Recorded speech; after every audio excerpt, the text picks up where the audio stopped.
కొబ్బరి చట్నీ చేస్తున్నానండి. ఫస్ట్ బాండీ పెట్టేసుకుంటున్నాను. స్టవ్ వెలిగించి కొబ్బరి ముక్కలు ఒక చిప్ అనమాట కట్ చేసి ఇందులో పెట్టుకున్నాను. ఇప్పుడేమో టమాటాలు 2 తీసుకున్నాను ఘాట్లు పెట్టి, 5 పచ్చిమిర్చి, కొత్తిమీర. ఇప్పుడు బాండీలో నూనె వేసుకుంటున్నాను. చూడండి, ఇప్పుడు ఇవన్నీ వేసేస్తాను. పచ్చిమిర్చి వేస్తున్నాను, టమాటా, కొత్తిమీర, ఈ 3 వేసి వేస్తున్నానండి. 5 నిమిషాలు అయితే వేగిపోతాయండి. టమాటా మెత్తపడిపోయింది. ఇప్పుడు కొంచెం జీలకర్ర వేసుకుంటున్నాను. అంతేనండి, వేగిపోయింది. ఇప్పుడు తీసేస్తాను అంతే జార్లోకి. ఇప్పుడు మిక్సీ పట్టేస్తాను. సాల్ట్ వేస్తున్నాను సరిపడా, ఇలా రుబ్బేసుకున్నాను. ఇప్పుడు తాలింపు వేసేస్తాను.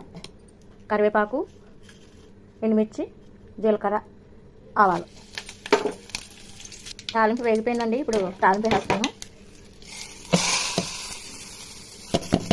అంతేనండి, ఎంతో రుచిగా ఉండే కొబ్బరి